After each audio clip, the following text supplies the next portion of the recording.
Want to welcome everybody to our webinar tonight, which is called Vetting Your Power Team. I just want to say I'm glad to see you. We're the second Wednesday of every month, and we broadcast live with expert speakers. Then they're always active in real estate investing. And why we do this webinar is so you can actually ask questions and get an answer, and you can be in your jammies right at home. Love that part. And the truth is, you don't need a whole bunch of money or knowledge to get started as a real estate investor. You just need to know the right formulas and follow a system to be a smart investor. So we have a special guest today, and her name is Lynn Anderson, and she has rehabbed a lot of houses. And guess what? She learned many lessons. And today she is going to share the good, the bad, and the ugly. And this is in hopes to prevent you from making the same mistakes. So I hope we have some rehabbers on here, and I know you'll be shaking your head when she talks, because we've all had things happen in real estate. It's part of the game, and it's about being resilient. So, hey, hi, Lynn. How are you doing today? Good. How are you, LeAnn? This is great. Thank you for having me. Great. I'm doing fine. I'm going to introduce myself first, and then I'm going to move over to Lynn. All right. So I'm LeAnn Riley, and I help people build real estate income by using a proven system to get cash flow deals. It's that simple. I'm a real estate expert, and I help people buy, sell, and invest. And I lead the Encore investment team of realtors in the Twin Cities, Minnesota. And I built a multi-million-dollar portfolio of residential, some multifamily. I did condo development, owned some commercial properties, and even those fun vacation homes. Today, I'm a national coach and a trainer, and I teach people my proven profit formula all across the US. And I know there's some people here today from other states. And I help you get started as an investor. I help you choose a strategy that works for you and the location. And then let's get down to it and acquire some properties, right? Get that cash flow. So I'm really glad you're here tonight. And just for a few logistics, I'm going to go over, make sure your chat box is activated, and go ahead right now and just say hi over there in the chat box so I can see who's here today. All right. We're just checking in. That's where you're going to ask the questions, is over there in the chat box. Okay. And we will answer all your questions tonight, but hold off for a few minutes while I ask a few questions of Lynn and get her rolling. And then we'll be able to answer all your questions, okay? So before we get started, I put up a poll. And this poll, you'll see it on your screen, and you just have to answer. And this is, how we'll know who's here on the call. So I'm launching the poll right now. Here we go. Do you see it? Yes. Okay, good. So you make a vote here on who we want to see, who's on the call, so we can make sure we talk to you about, that strategy that you're here for. Okay, I'm seeing some fix and flippers here.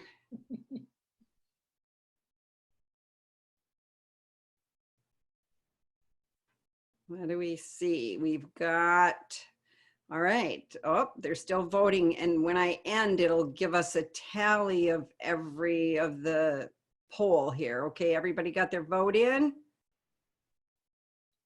Here we go. I'm going to end the poll.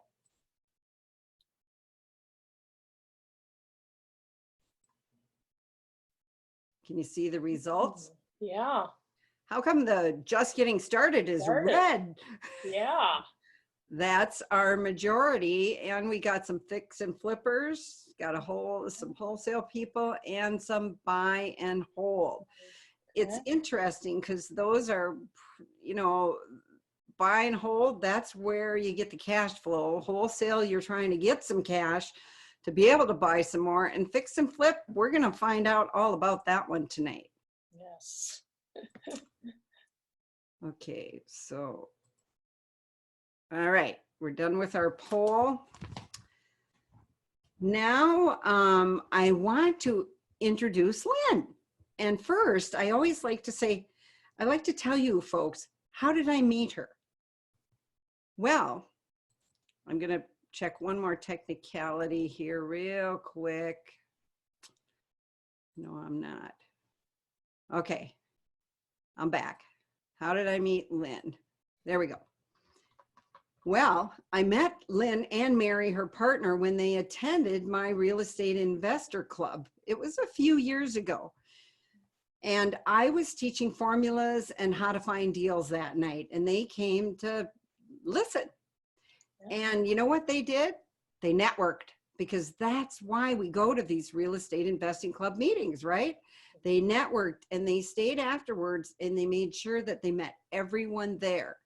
And then they scheduled a free strategy session with me to talk real estate. And, you know, that's available for all of you folks too. And if Jeannie, can you put that in the chat box? In case anyone wants to schedule one, you can schedule with me and we'll talk real estate.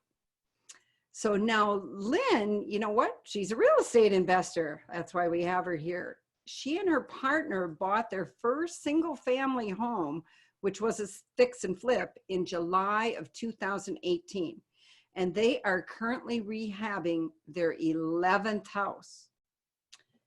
She had no experience in real estate when she started. She just networked and went and learned. But she does have a business background, and that certainly helps. And she had a successful golf improvement business for 15 plus years. Yeah. And she's been a tennis and a golf coach at high school and college levels. So you probably, I want to ask her, how does golf apply to real estate? But I bet she has an answer. So let's start with that one. How does that work? Did that help you out? Well, absolutely. I mean, I think you hit one thing is even in the golf, even when I began my, story in golf, and I first tried to be a player on tour, and I had a network. I networked with all the golf pros, just like in the real estate, network with the realtors, network with contractors, and just pick people, the golfers, players that have been on tour. I learned early on, my dad owned a business that, you want to hang around the people that you want to be like. So I just took that message on really throughout my several different careers. And I took that head on too when I started this in 2018. So I knew nothing about real estate. What made you decide, real estate is what I want to get going on? Yeah, well, long story, but short story is I had also an online business for golf, and I'm a personal trainer. I had this online business and saw that Damon John, who's the Shark Tank guy, I loved the Shark Tank, was putting a free online, how to market your online business. It was a Saturday, in the winter, so I went. And at the very end, a realtor, someone in real estate stood up and just talked about on stage, if you really want to make wealth, make a difference, it's in real estate. And my eyes kind of perked, my ears perked. And before I knew it, Mary and I were dashing in the back to sign up for more. We were all in. we say we jumped the cliff. I mean, we really felt like we just literally went for it, and we did. She's a nurse, and I'm a golf personal trainer, tennis coach, so zero background. It's cool though. What I get from knowing you, Lynn, is once you jumped in, you got all the education you could. So what made you pick fix and flip as your strategy? Well, for us, our thought was we wanted to get some capital, get some money, tuck it away in the bank, and then attack the passive income. And really, that was what we wanted, was passive income. But we didn't necessarily think or see our rapid growth with money in buy and hold. That was maybe a little slower route. So we actually are just starting that process right now and getting some buy and holds and researching and networking and going to meetups around that. Okay, so tell us about your very first deal. Yeah, the first deal is always the scariest, and they tell you that, and it is. I remember too, you know, you put that offer in, and you don't get the first one. You got to put a lot of offers in to get a house, as you know. I heard the number somewhere between 20 offers to every house you may get. So I even remember the first offer. I mean, we were rewriting the numbers, and are we sure about the numbers? And are we sure? Okay, what do you, okay, you do it this way, and and we finally put the offer and we didn't get it. And so we went through that painful process. And then, yes, we got it. And it was exciting. It was thrilling. It was scary. It was, you know, all in. And we've never looked back since. But yes. Did you make money on that first deal? We did, not as much as we, you know, on the formula. So, but luckily we had a good formula. We had some cushion and what have you. Because of course, again, a common mistake as a rehab, you want to do more. So we went in with the rehab and our scope of work. But of course we would go in and go, oh, we should tweak, we should add this. And oh, it'd be really cute if we did this. Our budget got a little up there and what have you. It was in the Nokomis area, so it was a great neighborhood. We, you know, it sold and all, but yeah. Did it take longer than you thought to on that first deal? Yes, everything took longer. The rehab took a little longer. You know, you get it on the market. Of course, your first house, you think it's going to sell that first day, that first moment. You know, and it doesn't the second day and the third. And I can't remember. It was within a couple weeks. But yeah. So. But you survived that first deal, and that's really that's the hardest one. And they're not kidding when they say that. Correct. And you learned, right? Oh, we learned so much, and we learn with everyone. But yes, I mean, obviously and we take time after each project and kind of, what did we do? What could we maybe done better? What did we, you know, where was it? And that one for sure, we over rehabbed. Okay, so you can pinpoint it and name it now. You over rehabbed Yes. the first one. You just made it a little too nice and you didn't get a return on that extra over rehab. Correct. Yeah. For the neighborhood and for the price point and what have you. Now I understand all that better, and can keep it at bay, keep the rehab numbers that match the neighborhood and match what we're trying to get. So yes, but that was our big lesson for that first one. And then what? While you were rehabbing that, were you looking for the next one, or did you need to sell that and then start, or how did that go for you? Yeah, we were looking for sure. And I'm just trying to think. And then we got our second one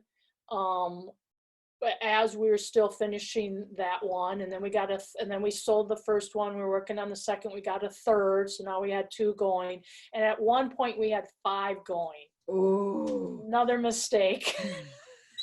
Exactly. And Mary's working full time. I'm trying to work, but obviously I'm having to downsize, you know, work less and less. And every minute I was in the gym, my phone was going off. One contractor at one house, something was going on here. I mean, it was, I look back and we survived that too, but I wouldn't recommend that. Eesh. 5 at a time. Wow. Just paying all the bills and the counting and all of that. But yes. So what's the biggest mistake you made? You know, when we look back, it's funny. The biggest mistakes we had were with the project manager also being the contractor. So, and we thought in the beginning that would be kind of, and we haven't, and maybe there is a good one out there, but they never even pounded a nail on any of the properties. So again, they just were a project manager, never pounded a nail, and they're the ones that all of 3 that we hired in that scenario, you know, kind of misappropriated funds. because they were doing other people's projects and they were running around. The projects were so delayed. I'd go to houses and certain workers that were there just the other day aren't there anymore. It just wasn't going well. And all three of those, that kind of situation bit us for sure. Wow. So now I will only work with contractors that actually work on the house or the subs. So, You know, I think this gets us into the ugly. yeah. You know, because you have this experience, you got 11 houses, you know, give us the 1, 2, 3 about how do we vet that contractor? What are we going to do? So what I do now, and I didn't do some of these before, believe it or not, but I go to the contractor's site. So I just got 2 new contractors' names, called them up, and I met them at their site. And that was really helpful, just to see their work, see their thought process, see how clean, cluttery, dirty. I mean, it tells me a lot of things about that person. And so I make that a common practice I do every time now. Second, I got some websites like the Department of Labor and Industry, the DOLI, DOLI. But you can go in there and just see if there's any issues. Because if a contractor gets called out, they will be on the list at the Department of Labor. So you just go to this website? Yep, it's DOLI, DOLI .state.mn. Okay, DOLI.state.mn.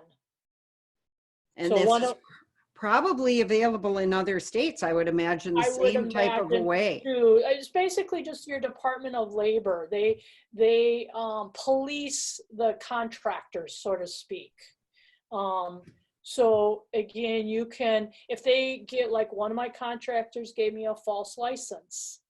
So if I would have gone to this site, I could have looked up license too, you know, and would have recognized that he was not a legit licensed contractor. He had lied. So that's one thing too that would be important. You can look up and make sure they're insured. And you can go to the Better Business Bureau, see if there's anything written up. I mean, you just have to do your due diligence.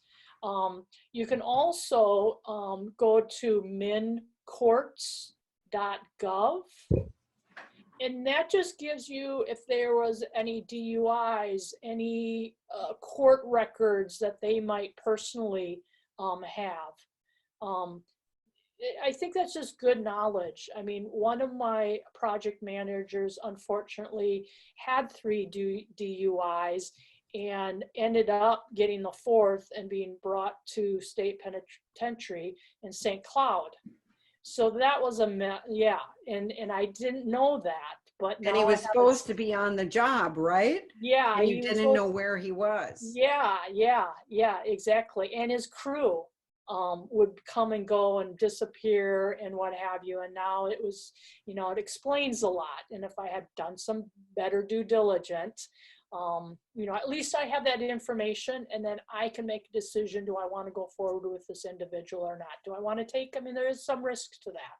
So, but at least you have some choices there. Wow. So. That is, okay, so all of those things have helped you to pick better contractors or to work with a different team, right? Yes, absolutely. It's just my safety guards now that I can go to these sites, check it all out, go to the next one, check it out, you know. I mean, they all say get referrals, and I do that, and I did that. But I mean, let's be honest. I mean, if I'm going to give out a referral, I'm going to give my friend's name out. I mean, I could fudge that very easily, you know. So to me, that's not, I mean, yeah, do that. I'm not saying not to, but there's other mechanisms here that really kind of proofs in the pudding. So Also, I would think with the contractor, there's the quality of work too, which, you know, I mean, otherwise you got to get somebody else to come back and fix it. But then there's the timeliness. Are they showing up on time? Because, you know, the plumber can't come before the other. Everything has to go in a certain order. And if one misses their turn, the whole thing is out of order, right? absolutely, yeah, they all have to work together. And this particular house I'm thinking of, a horror story. The contractor that's shouldn't be working, had some DUIs and had his crew that kind of took part of that same activity. That project took, I mean, it just dragged on and on. They end up putting a shower, I'm not kidding, like 6 inches from the wall. You couldn't enter into the shower. You had to shimmy to the side and get your, Oh, I don't even know how they would have put a bathroom together, but that was my basement bathroom that I got. That literally I had to bring someone else in, spend another probably month and a half undoing things and just cleaning it up. I mean, the floors weren't cut right. The vinyl floors were a mess. We were pretty much had to rip all that out. I mean, just undo, redo, and yeah, it was quite a mess. do you tell us a little bit about like payment? How do you do it? You know, let's say they came in and bid $30,000. You know, do you get some work done and then pay? Or Yep. do we have to give them some money first? So that's a great question. A lot of them will ask for a big chunk up front. I do not do that Right. at No, all. no, Um, no. That's like Right, that is a huge no-no. Please don't do that. Luckily, I never made that mistake. I've made many others, but I will only maybe give them $1,000. I mean, okay. just to get them going. They really need to just order a dumpster, which most, you know, and then they're gutting it themselves. So there's really, maybe they got to go get a permit or two. But that should be enough. Once the house is gutted, then the other thing I do, and I didn't do this before, is I will show up and walk through, make sure that stage is complete before I give the next draw now, you know. Okay. So basically a little tiny teaser, but just enough to pay As for like, little as you can. right. And Yeah. then when that's done, okay, now we get paid for it. Do some more. I'll pay you for that. Like that. Walk it. Yep. You know, Check for yourself. Yep. So before each draw, I'll walk the property, make sure that's all got, because I also got messed up there a little bit way back, another little story. But so yeah, you definitely. What happened there? How'd you get messed up on that one? Well, I didn't walk the property. I was told the next draw was due, and he was part of a couple other properties, so I met him at a different property and gave him the draw. Not watching, you know, walking the property that the draw was for. And yeah, I mean, that draw didn't go back to that house. Yeah, you know, that is a good point though, Lynn, if the same contractor is working on 2 or 3, you're right, which, you know, the draws for house A and he might be applying it to B or C, you're right. That could string them out, because it's not easy to do 3 rehabs at the same time. And No. remember, they have to pay all those subcontractors. Yeah. Correct. And that's the other kind of issue when you hire these guys, the project manager that doesn't work, right? They're needing to allocate your money, and they're typically not the best business people, invest with the budget. And so, yeah, then I've had subs call me and say they never got paid. When I gave the project manager the draw, it never got dispersed. So now I'm walking into that, you know. But as a rehabber, you need a lien waiver from the subs. Like, let's say it's an electrician guy that came and then called you and said, I didn't get paid, don't you make them, before they get the check, you get the lien waiver, or like at the same exchange? That's what you need to do, and that's what we do now moving forward, for Okay. sure. Again, so yeah, I actually have the lien waivers in my car, and no money's dispersed, or it's they sign it, I give the check. I mean, I'm very diligent about it now. But yeah, no, when you're giving, in my past, when I made the mistake, I would give the project manager the draw, and he was to disperse it to the subs. And I only got the lien waiver from the project manager for the money exchange, trusting he was dispersing the draws appropriately, like it's supposed to. But again, again, we will never do that again, and I advise highly not to do it. What I do now is I have a contractor, and then I get all the subs. He's a great contractor, but I get my HVAC, I get my plumber, and I'm handing them separately my money and lien waivers, and more work for me, obviously. I have to, but well worth. I mean, that's how I'm going to be doing it. So that's a great idea, because yeah, I can really hear you're learning along the way. Yes. I know this is I see nobody. Okay, folks, put your questions in the chat box, or am I doing a good job in asking them for you? Because go ahead and we will answer them. I want to know, I mean, I know a lot of rehabbers, and I have heard a lot of horror stories, and you don't always make money. Things happen. What I've seen in my experience and in my own rehabs is probably one of the biggest mistakes we made. We were rehabbing a 5-unit building and several others at the same time, a 5-plex. And yeah, we had this little mini crew, and my business partner at the time, he didn't go check, like hardly ever went over there, and we were paying them a monthly. The way we paid him was kind of like more like an employee, a monthly, and nothing was happening over there at all. And it probably went on for 6 or 8 weeks before we realized we're paying, for nothing. Right. Yeah, I'm a trusting person. So again, just being an athlete. So I just wasn't having 5 pride, trusted that it was getting done. I pay you, you're going to do what you're supposed to be doing ethically and what have you. Really quickly and unfortunately learn the hard way that this industry isn't all the most honest and has the most integrity. I am not saying that, and I've met some great contractors, and I hang on to them tight, and I treat them really well. But yeah, it's just an industry. You do have to be on site. I hear about people taking on rehabs like an hour away. I wouldn't be comfortable doing that anymore, just because of what I've gone through. I just believe that you just got to be on the site. You got to make sure things are moving. You got to be paying the right people, so the money's getting, sorry. Oh, somebody's calling. One of those contractors.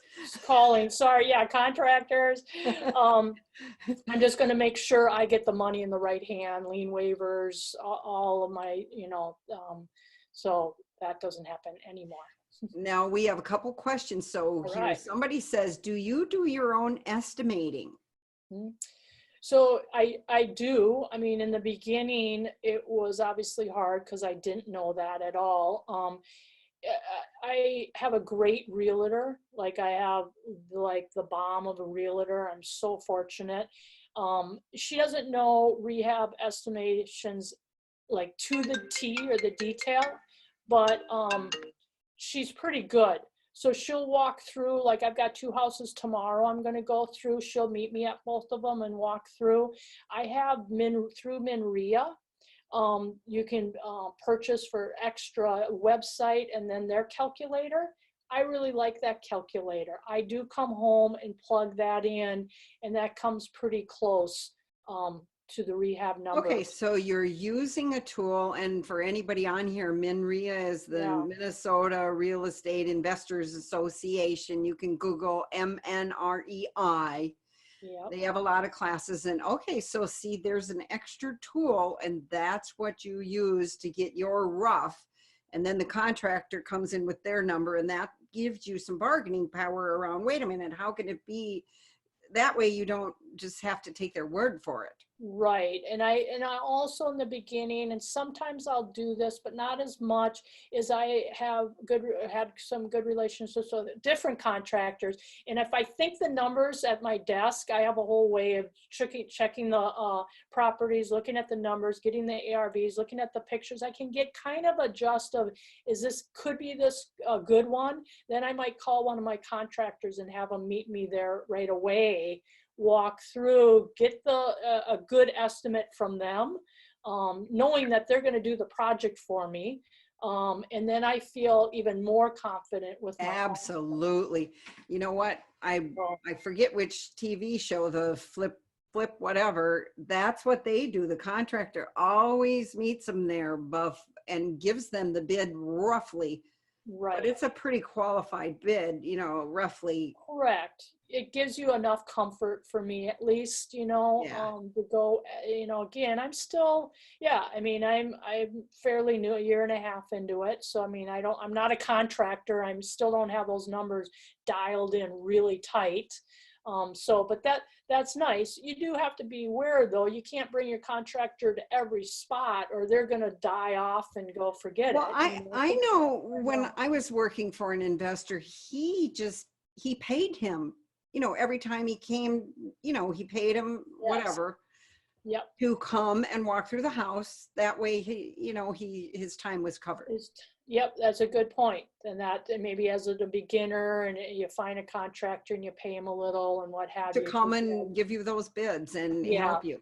So you don't burn them. That makes me, now I'm a realtor, so I have other questions. Do you get an inspection, a full inspection of every piece of property you buy, or you feel like the contractor and you figured it out? Well, I don't, but again, they'll have a TISH or some inspection, report already. The homeowner will have something for me, and I just do it. So I do not do my own inspection. Okay, interesting, because I know how, here in Minneapolis, Minnesota, we have a lot of older houses, but you don't buy those 1900 houses, do you?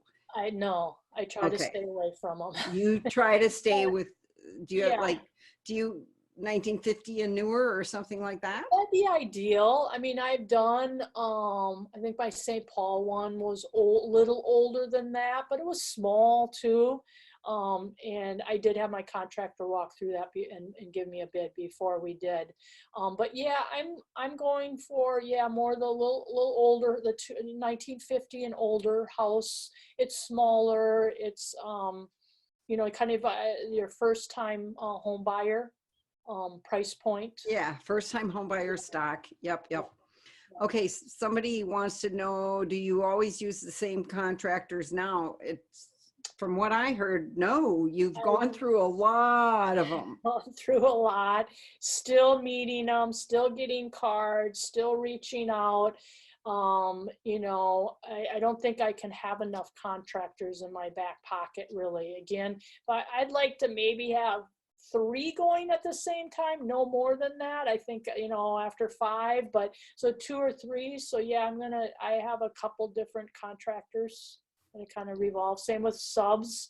I have 2 or 3 in each area, plumbing, electric, and HVAC, that are kind of my to-go. But like, I just was at a meetup yesterday and I had a guy say, hey, I've a great HVAC and plumber. Do you want their name? And I'm all, yeah, pass me their stuff, their name, their contact, what have you. And I'll just reach out, even though I don't have a project. I'll introduce myself and just kind of chat and say, hey, next one, I'd love to bring you in and have you bid it out. And they like that. Yeah. And you can never have enough, because if one falls apart, you better have a fallback ready. Correct. Absolutely. Yes. And I think with the contractors too, I mean, you'll find out they're kind of a cult. I mean, they run in a circle. And so, you know, another thing I like to share and is you want to treat them really well. So like at this last house, I had bids, 2 bids for the HVAC, like I said, 2 for the plumbing, 2 with electric, but I get $10 like Starbucks gift cards. And even the ones that they came out and bid it, but didn't get the job, I give them a thank you note with a $10 Starbucks. The ones that got it, they get that too. You know, and I've been told that, you know, they remember me. They like that. Oh, they're going to definitely remember you. And they're going to pick up my phone. You know, they see my name and number. I've just distinguished myself enough that they're going to pick up the phone. You know, I was at the site like a week ago, and my plumber was there and a couple of my contractors, and I asked if they were hungry, and I ran to the corner taco shop and brought them tacos, and we all sat in the living room. My plumber was like giddy. He's like, my God, no investor's ever done this to me. You know, oh. I mean, I thought, you're kidding, you know? So I just like to share that too. I mean, I think those little things are important. So you know, I know things happen that you don't anticipate. Did you ever, you know, is there any major, what do you want to share? What was the worst thing that happened? Well, the worst was out of our bread and butter was a larger house right off Lake Calhoun. So it was a high-end house, and it was a total gut. It was going to be our high-end rehab, and hired the contractor, but not knowing he had a project manager. So my draws were going to my contractor and going to the project manager. Didn't know that. And within 6 weeks, no, maybe eight weeks or so, all the money was gone. He had disappeared, and all the money I had given up at that point had disappeared. Meanwhile, he went down to Mexico and spent the money, I'm sure, very nicely. And unfortunately, the project never got done. We just had to get out at that point, kind of sell as is and take our hard knocks and move on.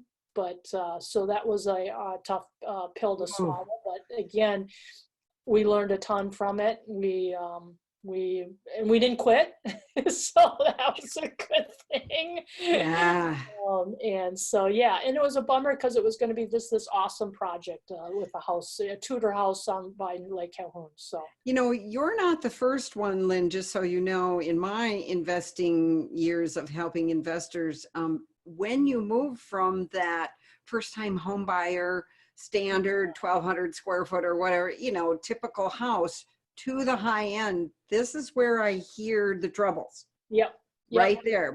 And, yeah, I agree. I've heard it too. Now that it's happened, I kind of, you know, You're like, oh, and hear it, and yeah, you again, right? But yeah, you know, just and again, we were so early in, and I look back now. I mean, we were so naive and so I don't want to say clueless, but we had kind of the blinders on, and we had other houses going on while this big project was going on, and we just made some mistakes that. So I know you and I have talked about this before, and really the lesson is when shit happens, because it does, the key is to don't bury your head in the sand. It's to, you can for a day or two, that's fine, because we all have to, but you better pull it out of the sand and you better come up with a solution. And if you don't know the solution, you better call other people and find out. For sure. What do I do? Yep. So I would say another common thread that I would give advice is just make decisions quicker. Yeah. I mean, when a red flag is there, be cautious. When a second red flag goes there, I think you got to change directions. And, you know, we got burned on that because we did have a couple red flags, and then we try to hang in there, and we should have just jumped ship a little earlier and change directions quicker. So we did have something shortly after happen, totally different, and we got on it right away. We made a decision. We terminated the contractor, got a new one, and we did just fine with the project, you know. So again, lesson learned, right? That's why we're here for you guys today, is to really, you know, anybody, I go ahead and ask some more questions. I think we answered Gary's about the draws of the project manager or the subs. You don't pay ahead. They do the work, you pay. They do the work, you pay. Now, I heard this at a seminar I went to, and I don't know the answer, so you probably do. Do you buy all the materials and say at Menards or Home Depot or wherever and have them delivered? So that's a great question, and you're gonna hear both your viewpoints. Yeah, I do hear both views. Yeah, we don't. Although today I went to Menards. This is very rare, and got some shutters for the house. And because it was an add-on, it wasn't on our regular scope of work, but I thought the outside needed a little pop and what have you. So I just ran to Menards and got them. But I don't. And again, if you really want to stay on your budget, if you really want to know where your money's going, I mean, that's definitely a much tighter hold on it, and I'd say a safer, much more safer way. But I heard there's a liability way that way, because if you go buy the materials and then, you know, you're mixing in, you know, if they do, it's part of their job, it's part of their. Sure. Oh, that's interesting. Yeah, I haven't heard that. Yeah, I just, for me too, because I don't know much, I mean, I just get me this list, and then if they say screws, and I'm like, well, what kind of screws? And You'd be at Menards every day. Yeah, I'd be at Menards every day, right? And I've got another job, and you know, so yeah, I'm not that tight on the budget and the materials and what have you. So. Okay, and oh, somebody says a lot of contractors are picky where you get the product. Yeah. Correct. I mean, the contractor on this last house is, I mean, he knows what to get. He has his kind of standards. And really, I mean, he probably can get way better pricing than I can, because he has, you know, he buys this stuff all the time. He knows where to go and what have you. So at some point, if I bought enough, yeah, I'm sure I could get to that status or what have you and get those discounts. But the reality is that, you know, their discounts are better than what I can get. I totally get it. Yeah. Okay. Do you need a ton of money for this kind of investing? Like, do you? No. Tell us how these deals are structured from that side.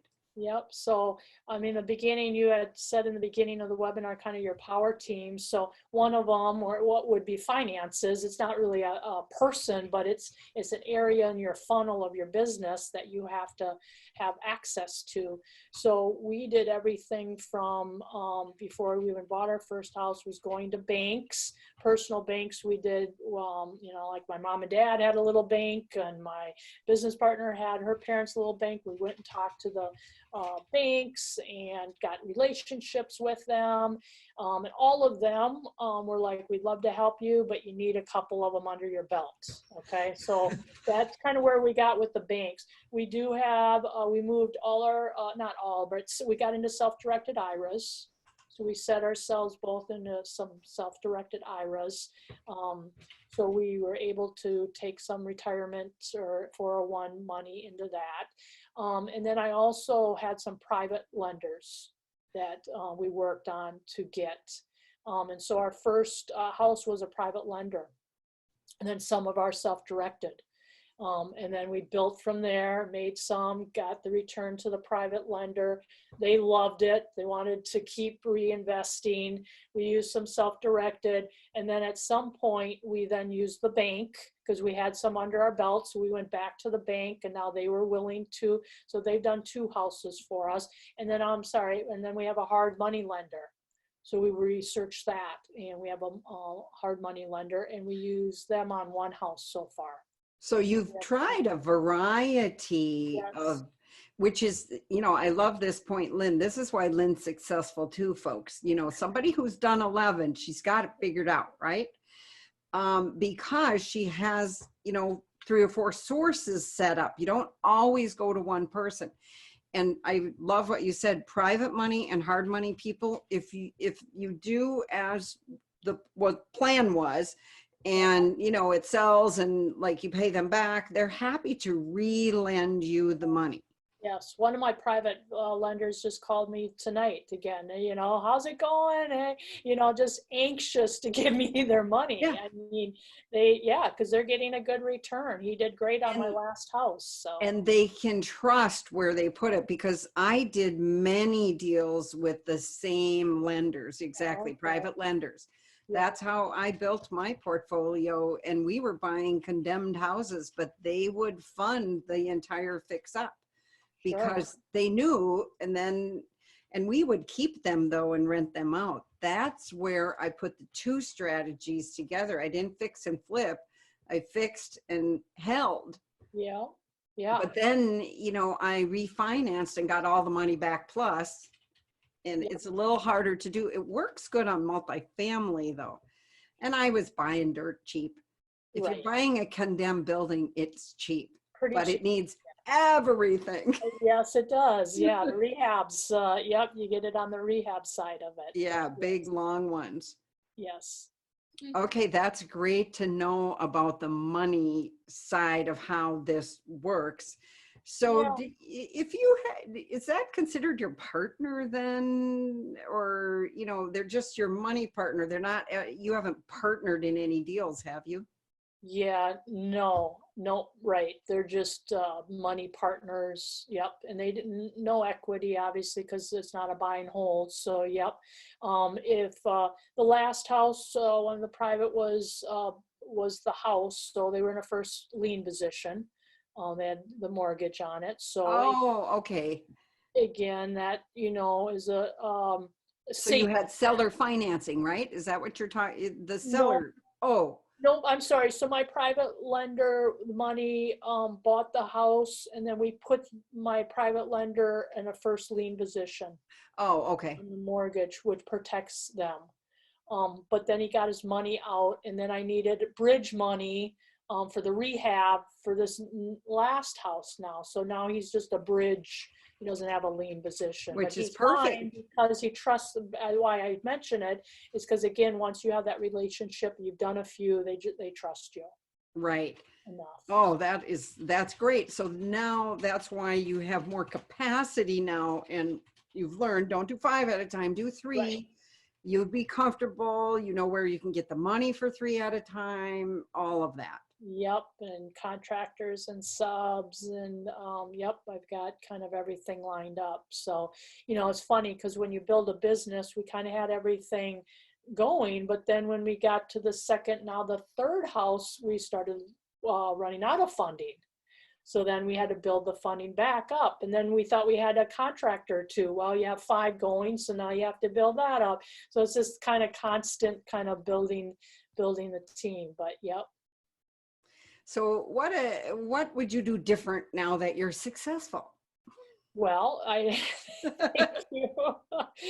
I would definitely adhere to my suggestions today about going on these websites when I meet new contractors, going to their, that's been our thorn on our side, is the contractor side.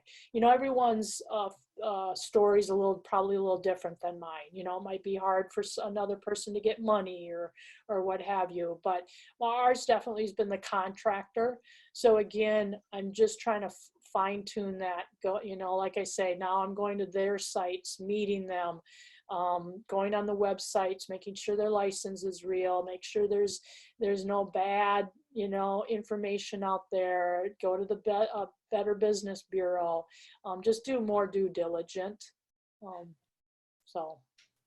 All right, I'm going to take a little quick pause and just share another screen here, because I got another way for you folks to be learning and get that education. And what it is here is you can join my Facebook group. It's under LeAnn Riley's Real Estate Investing Club. And there is you don't have to, you can't push the slide, but my support here will put it in the chat box.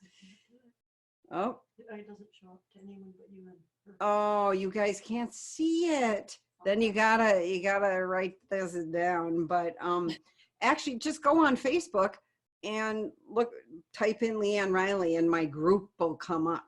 And then you can, it's free, you can join there. I post a lot of pertinent market information there. And this will be a good way for you to keep track of what's going on. And there's a lot going on in the market right now. Like, you know, like we were just talking about for Lynn, she found a sweet spot category. And I'm sure you have certain suburbs you buy in or certain areas, right? You know what that sweet spot is for that first time home buyer, where you can buy something that's a little older, make it good, and it will sell at a nice price, right? And you don't want to do that way out in Farmington. It might be tricky in a far out suburb. You want to do that in what I call first tier suburbs. That's the kind of information I share on that Facebook page. So don't forget to join that. It's free. And what I love there is put comments in. People will answer and we all get to, that's our networking, okay? All right. Sue asked a question or, no. Oh, do you do any construction work yourself? No. Well, actually, I have gotten stuck in some when I lost my contractors and what have you, and I've had to go in, but yeah, no. No, you don't intend to. And I'm not sure how this works for you, but just for our listeners, if you're using your IRA self-directed money, there's like a caveat. You have to hire a contractor. You can't be over there. I've heard it said you can't pound a nail. Correct. You know, you better not be over there. Other people have to do it. Even your family members can't be over there. Yeah. Yard, shoveling, what have you. So it's amazing, and you don't want to disqualify those funds. And if you're a smart investor, there's other ways to partner with some people and use those funds. But that's another webinar, isn't it? Yes, strategies, how to fund and all those different. Yeah. It is fun to, create and what have you, but there's strategies around that for sure. Exactly. And, you know, one of the reasons I can hear that you're successful is you took all your years of business experience, like you say, for example, going to visit the banks, like, you know, build relationships. That's what works here. And you've been doing that. Yeah. Yeah, I mean, the biggest for around that is, and I learned that in business, is try to work with smaller banks. Anyway, that's my belief. I mean, we're small people, so kind of connect with the smaller banks. The larger banks aren't going to really relate to us. We're just a little pebble in the water, so to speak. So, and if I even have to bring money in and deposit it, I won't go through the window. I'll actually go in, say hi to everyone, and just, what have you. Again, they get gift cards, they get Christmas little somethings. I mean, you want to treat those folks good. That's great. We got a good question here. Yeah. With the stock market tanking, do you think it's a good time now to invest in real estate? Yeah, I do. I mean, the mortgages just dropped again, loans, right? Yeah.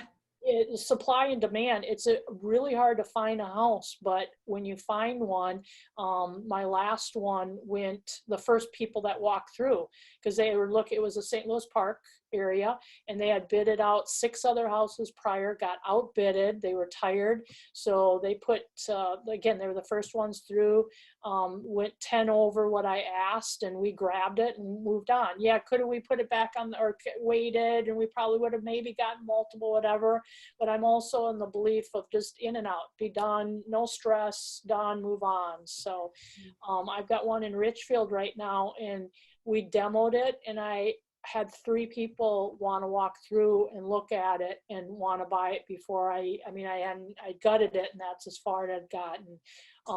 That's a hot area right now too. Well, and we are, the entire country is in a low inventory climate. So Yeah. I am not surprised.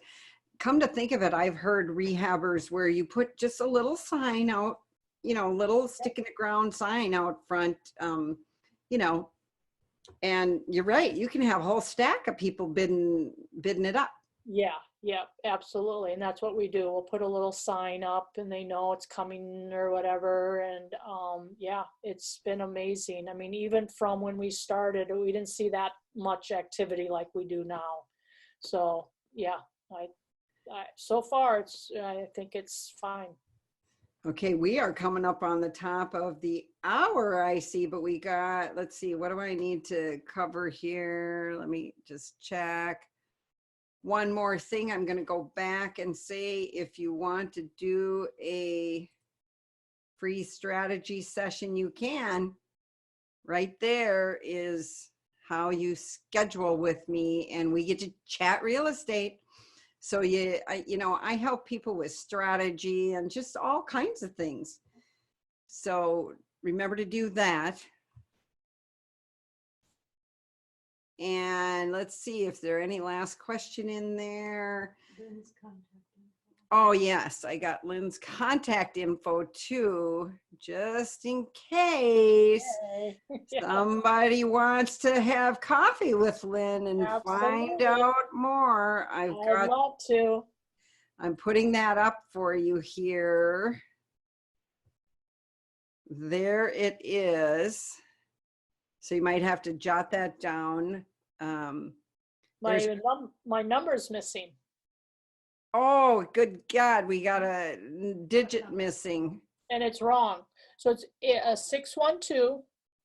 612-867-8628. Well, that is a bummer. Say that again, 612-867. 8628.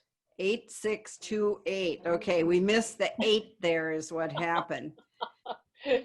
Yep, human error there.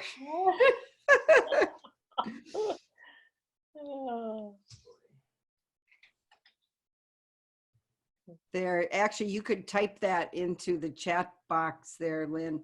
I can? Okay, sounds good. Yeah, that would be nice. Just so we have it. Okay, I still have one more. Let's see. I got a great question because I've been chatting with you about this one too. What do you do to stay on top of your game and direct your thoughts and your mindset while you're working full time and doing this? You guys, it sounds like a full-time job, her rehab stuff, doesn't it? So what do you do to keep yourself on top of the game? Yeah, so I do have a morning routine. I've written down what I call a vision. And a vision to me is how I want to live my life every day. And I don't necessarily want to be working, every day, my whole day of work. I want to fill in workouts is important to me as a personal trainer, my nutrition, hobbies, and my recreational stuff. I mean, when I started this in 18, my whole life was just work. It was work, work, work, work, wake up, work all day, work all night. And again, I just made a conscious effort. So I do get up and read out loud this vision. I actually do listen to a lot of Tony Robbins stuff in the morning. I'll have that running, some episode of his while I'm eating breakfast. I do a lot of podcasts in the car, so I'm not wasting any minute there. I'm actually listening to an Audible of his right now, The Giant Within. Yes. Yep, which is going to be really good. I'm excited about that. My trip to my golf performance sense just 10 minutes. It's too short for audibles. I'm just getting into it, and then I gotta go, and then I get into it, and I gotta go. But anyway, so yeah, I've really made an effort to read podcasts and just start my morning. I get up a little earlier now, and I'm not a morning person. That's such a huge sacrifice for me, but it really has made a difference, for sure. That's great. And I know too that you still, now that you're busy rehabbing, you go to a lot of seminars. Like when there's real estate information seminars around town, you're there. Yep. A lot of you people might even see her there. And I know you travel even to out of state to go to seminars, to really, not always all real estate, because I know you were at one that was more about mindset recently. And I agree with Lynn. This is how I operate too. I have to have all those other things to balance my life. And especially now, we've got some weird stuff going on in society. We need to take care of ourselves too. Yeah. I see Doug is here and he's from out of town, I think Connecticut, if I remember right. Nice. He wants to know, I like this, is the plan to eventually move toward keeping some for passive income? Because you got to pay capital gains. Yeah, we forgot to talk about that. Correct, you do. You don't have to if it's in your self-directed. Then you just throw the, yep. So you're Throw the proceeds back in and re-roll.